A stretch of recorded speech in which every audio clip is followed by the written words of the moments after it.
I got home around 9:30, bone-tired from a 12-hour shift at the hospital. My scrub smelled like bleach, my feet ached, and all I could think about was taking a hot shower and collapsing into bed. I opened the door to what used to be my bedroom and froze in the doorway. Everything was gone: the bookshelf I built during nursing school, the little corkboard with my residency acceptance letter still pinned to it, even the fairy lights my best friend helped string across the window last Christmas. In their place stood my 13-year-old brother, headphones on, yelling into his mic as he played a video game. A huge flat screen took up the wall where my dresser used to sit. My nameplate from graduation was face down near the baseboard. My framed photos were missing, a pile of trash bags slouched against the corner like donations waiting to be picked up. I didn't say anything. I didn't have to. I already felt it. Behind me, I heard the click of heels on tile, and then her voice. Cold, practiced. "You'll be staying in the laundry room until you figure out your next steps." She didn't look me in the eye, just crossed her arms and waited. I turned slowly, like if I moved too fast the moment would collapse. "You didn't think to call me." Her reply was tight. "You've been home for months, Julia. Evan needs space. This was always going to be temporary." My stepdad barely looked up from the TV in the living room, just flipped the channel and muttered something about not making it a whole thing. I stood there in silence, like I had walked into a life that used to be mine and now belonged to someone else. I didn't argue. I didn't cry. I walked into the laundry room, picked up the trash bags with my name scrawled on them, and began sorting what was still mine. They'd taught me early how to be polite, how to respect the house, the rules, the unspoken rankings. I just hadn't realized until that moment that I'd already been voted out. So I respected it, all of it, so much that I left it. But that night, standing in a dim hallway with plastic bags filled with my life and the sound of my brother laughing behind a closed door, I made myself a quiet promise. If they wanted me out, fine, I'd go, but I wouldn't disappear. I'd become someone they couldn't overlook again. Ever. Not with silence, not with cruelty, not with a locked door and a forgotten bed. I didn't know how yet, but I knew this much. I was done asking where I belonged. When I moved back home after nursing school, I told myself it was just for a year. I had a plan. Work full-time at the clinic, save money, and study for the licensing exams.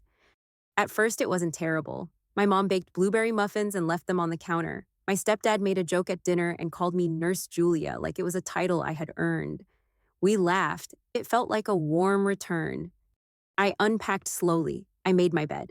I lit the candle I always used during finals week, lavender and bergamot like muscle memory. The house felt smaller than I remembered, but it still smelled like safety. I offered to cook sometimes, folded laundry, when I had downtime, helped my younger sister with her art portfolio. I wasn't just taking up space, I was trying to be useful. But something shifted around the third month. It wasn't one big moment, just a string of quiet ones that started adding up. My mom's voice got shorter when she called me for dinner. She stopped asking how my shifts were going. She'd walk into the room, glance at the dishes, and sigh louder than necessary. My sister Olivia, 17 and always dramatic, started saying she couldn't focus with me around. Her creative energy was being blocked, apparently. She started complaining that I breathed too loudly when she painted. At first, I laughed. Teenagers, right? But my mom didn't laugh. She nodded like Olivia had made a good point. The next day, I came home from work and found my easel, the one I'd given Olivia for her birthday 2 years ago, now sitting in the middle of my bedroom. My things were being moved slowly, without asking. I found my nursing textbooks shoved behind the board games in the hallway closet. My weighted blanket was gone. When I asked, my mom said Olivia was using it for stress relief. I said nothing. I'd picked my battles all my life, and this one didn't seem worth it. The fridge started looking emptier. I began buying my own groceries and labeling them, not because anyone told me to, but because food I paid for disappeared overnight. My almond milk was gone twice before I gave up replacing it. My stepdad barely said anything anymore, just nodded when I passed him in the living room, like I was a tenant in someone else's house. The couch that used to be ours felt suddenly off limits. I stopped sitting there. There was this day when I came home early and caught them all on the porch laughing about something. I waved. No one waved back, just a small pause. Then they went on talking like I wasn't there. I told myself I was imagining it, but the feeling stayed. Like I'd become background noise in a house where I used to be the center of the photo. My sister asked if she could start using my dresser for her paints. I said maybe, still unsure if she was serious. 2 days later, it was full of brushes and tubes of gouache. My clothes sat folded in a basket on the floor. No one said anything, not even when I bumped into my mom in the hallway and she muttered something about growing pains. I didn't ask who she meant was growing. I began staying out later, sitting in my car after shifts, going to the library just to read something unrelated to medicine. I liked the silence there. It didn't ask anything of me. I started avoiding the kitchen during family meals. I ate leftovers on paper towels in the laundry room. Sometimes I'd listen to music in my headphones, not because I needed to block them out, but because I needed to remind myself I still had my own noise. One evening, I overheard my mom on the phone. I wasn't eavesdropping. I was walking past her bedroom door on the way to shower. She said Julia's smart, but she's always been a little soft. Maybe she needs a little pressure to get moving. I stopped walking. I stood in the hallway barefoot with my towel in my hands and stared at the carpet. That one sentence broke something in me that hadn't cracked before. Soft, like weakness, like failing, like I had been tolerated long enough. I showered quickly that night, ate cold pasta in silence, pulled up a spreadsheet on my laptop and started running numbers I hadn't wanted to look at before. It wasn't just that they didn't want me there, it was that they didn't see me anymore. Not as someone worth protecting, not as someone who belonged. I began folding my laundry before anyone could comment. Washing dishes I didn't use, staying invisible on purpose. The quieter I got, the easier everything seemed. No one noticed when I stopped talking. And that was the part that finally got to me. Not that they didn't make room, but that they didn't even miss the space I stopped filling. The first time it really stung was when I couldn't find my white coat. I always hung it on the back of my bedroom door, pressed and ready for shifts. When I asked if anyone had seen it, Olivia shrugged and said she thought it looked better in the laundry basket with the rest of the dirty towels. Later, I found it crumpled under a pile of unfolded clothes. Someone had wiped something on the sleeve. It smelled like acrylic paint and orange juice. I didn't say anything. I just picked it up, washed it again, and folded it over a chair that no one sat in anymore. A week later, my mom asked why I hadn't returned her hairdryer. I told her I hadn't used it. She gave me a look like I was lying, but didn't press. That night, I saw Olivia using it on a live stream in my old room. The desk where I used to write late into the night was now covered in ring lights and beauty products. The bedspread had been replaced with a color I never would have chosen. The poster I framed for my college clinic rotation was gone. Not moved. Gone. When I knocked and asked her to take the video down, she rolled her eyes and said no one even knew it used to be my room. I didn't argue. She wasn't wrong. The toothbrush I kept in the upstairs bathroom disappeared. I started brushing my teeth in the downstairs half bath near the water heater. My favorite coffee mug, the one with the chip on the rim that fit my thumb just right, went missing for 2 weeks before I saw it holding makeup brushes on Olivia's shelf. There was never a conversation, just quiet replacement. Piece by piece, the parts of me that made this house feel like mine were being erased. One afternoon, I came home early and heard laughter upstairs. My mom was helping Olivia with her hair for a photo shoot. I stepped into the hallway and saw them through the open door. Olivia caught my eye in the mirror and didn't flinch. My mom didn't even notice me standing there. That night, I folded my clothes in the dark. I wrapped my old stethoscope in a towel and slid it under the bed.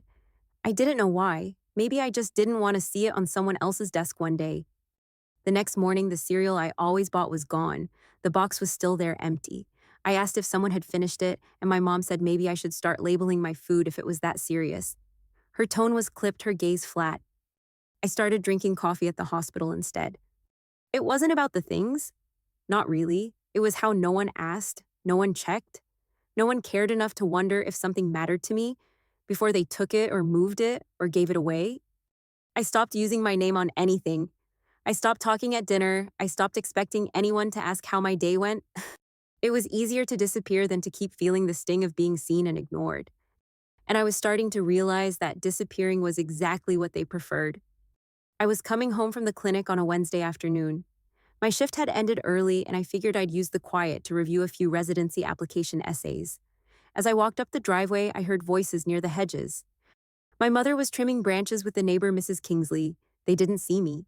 I was still halfway down the path when I heard her say it. Julia's smart, but she's always been too soft. She needs a wake-up call. The clippers clicked once, maybe twice. Then silence. Mrs. Kingsley gave a low hum in response. My mother didn't add anything else. I stood still behind the gate. My hands were cold, even though it was almost 80 degrees. I stared at a crack in the pavement like it could anchor me.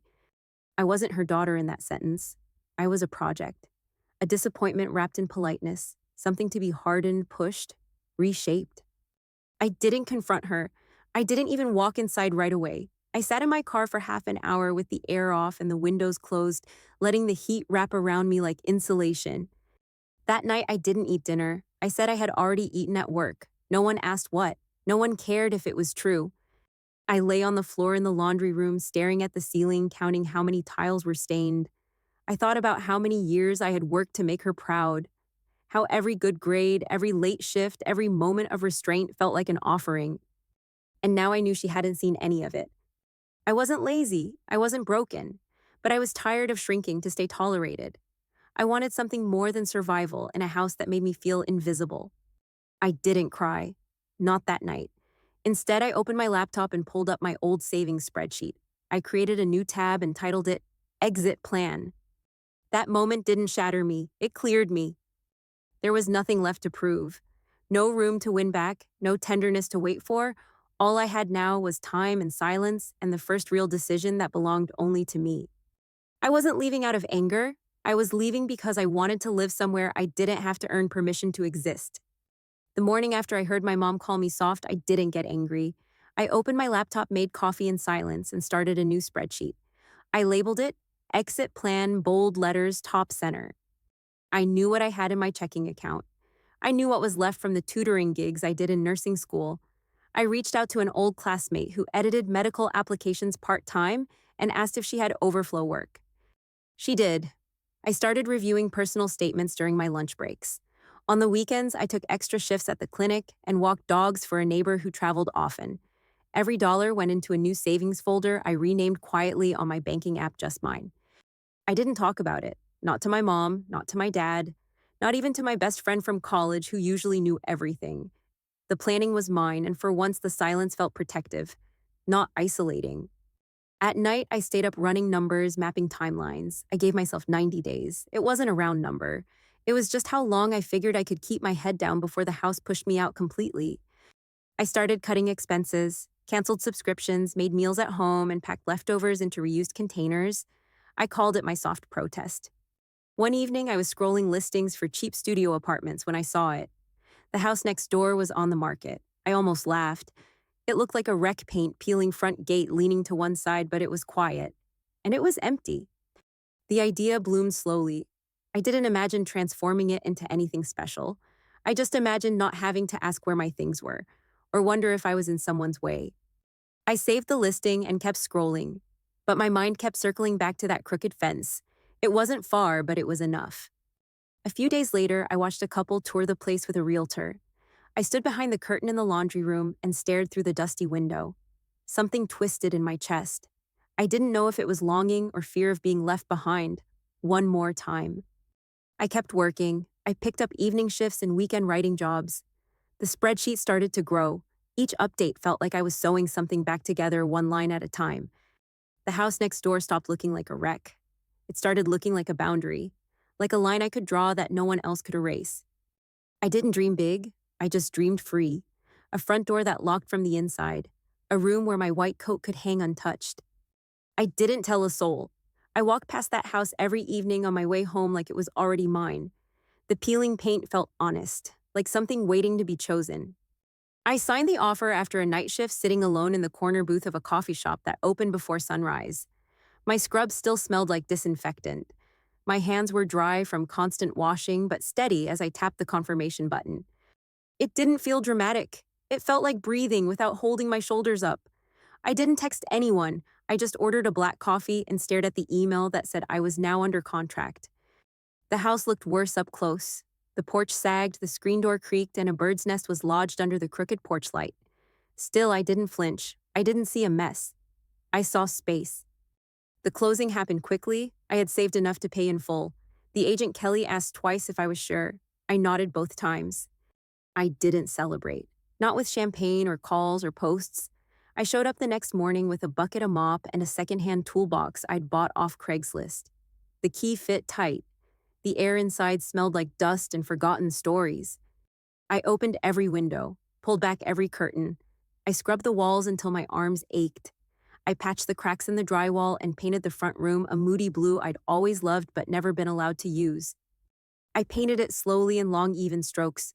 The color clung to the surface like calm, like memory if memory didn't hurt. In the kitchen, I replaced the rusted drawer handles with brushed brass. I lined the shelves with paper I cut by hand. I didn't rush anything. Every improvement felt like an answer. Out back, I cleared the weeds and broken branches. I built a fence. Not high enough to block the view, just enough to mark that the space was mine.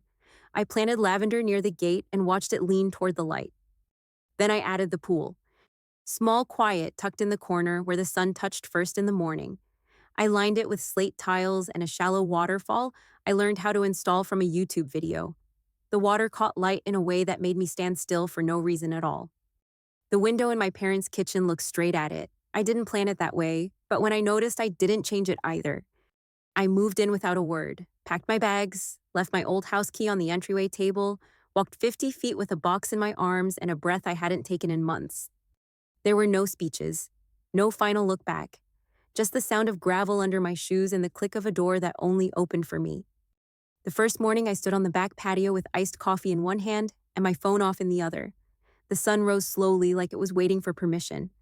I watched the curtain in my mother's window shift. I didn't wave. I didn't look away. That moment wasn't for her. It was for me.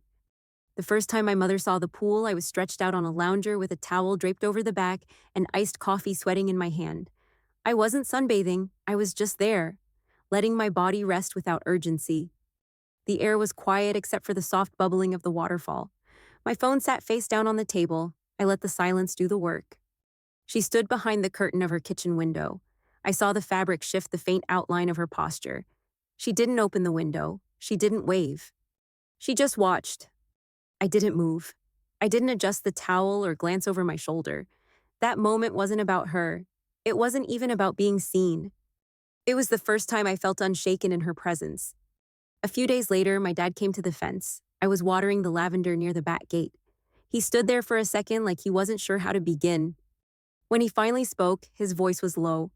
Just said my name like he meant it. He looked around the yard once slow and wide-eyed. Most of this, he asked. I nodded and said most of it. Had some help with the pool. He didn't try to make a joke. He shifted his weight like the ground felt unfamiliar. Said it looked good. Really good. I told him thanks and went back to the hose. Then he added that my mom was surprised. Thought I was still figuring things out. I smiled without looking up and said I was. This is what I figured out. He didn't push. Just nodded once and walked away. That was our only real conversation that summer. My mom never said a word. She never came to the fence, never asked to see the inside, but she stopped calling me lost. She started calling me Julia again, like she was trying not to show it had changed something in her, like pretending not to see it would undo what was already done. And Olivia. Olivia came storming across the lawn one hot afternoon, arms crossed, sunglasses perched like armor. She stopped just short of the pool and stared down at the clear water. You really had to put in a pool, she snapped. I didn't answer right away, just gestured at the heat with a quiet smile and said, it gets hot in Chicago. Hydration is essential. She rolled her eyes and called it a show, said Mom thought I was trying to prove something. I asked if she said that from the kitchen window or the garden hose. Her mouth opened then shut. She stormed off, sandals smacking the sidewalk. But I didn't follow. I didn't feel the old pull to fix it. I didn't feel guilty.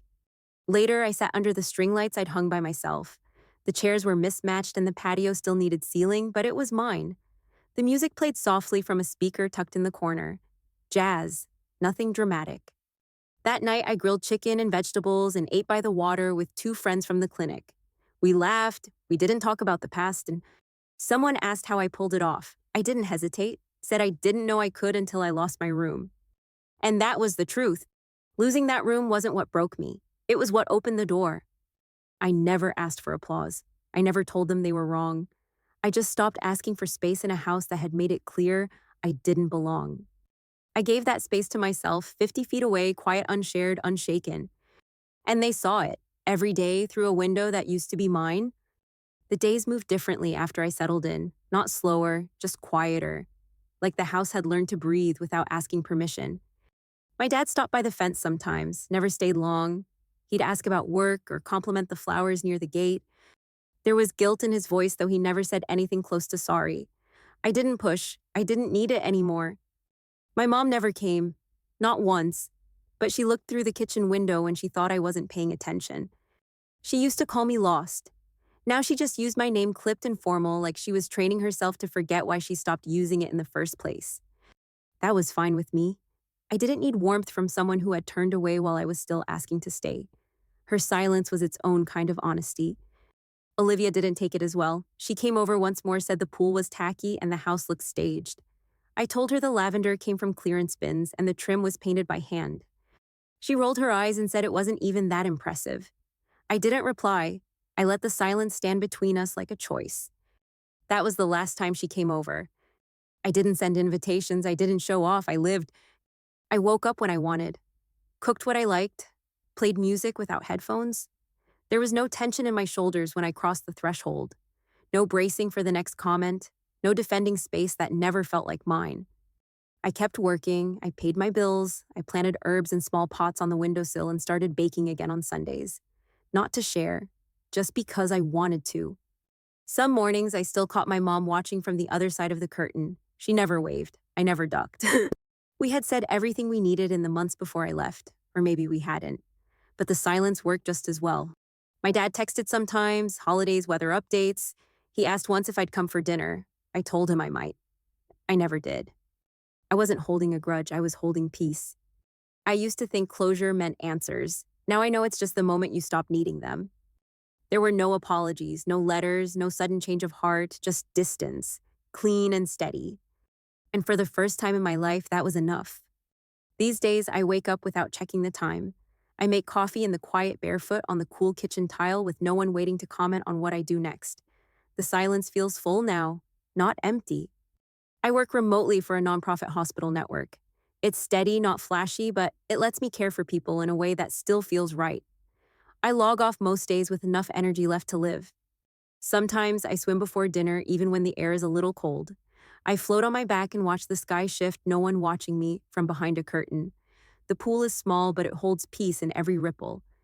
I make meals that aren't approved or criticized. Some nights it's roasted vegetables and fresh pasta. Other nights it's boxed mac and cheese eaten on the couch in pajamas. I play music without headphones. I light a candle when the sun dips low. I've stopped asking if I deserve ease. I just live inside it. My home is quiet not because no one's there, but because no one is raising their voice to diminish me. I hang my keys on the hook by the door and know no one's going to move them. The weight I carried in my shoulders has finally gone.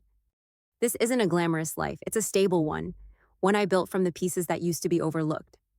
Peace didn't arrive. I built it, wall by wall, inch by inch, day by day.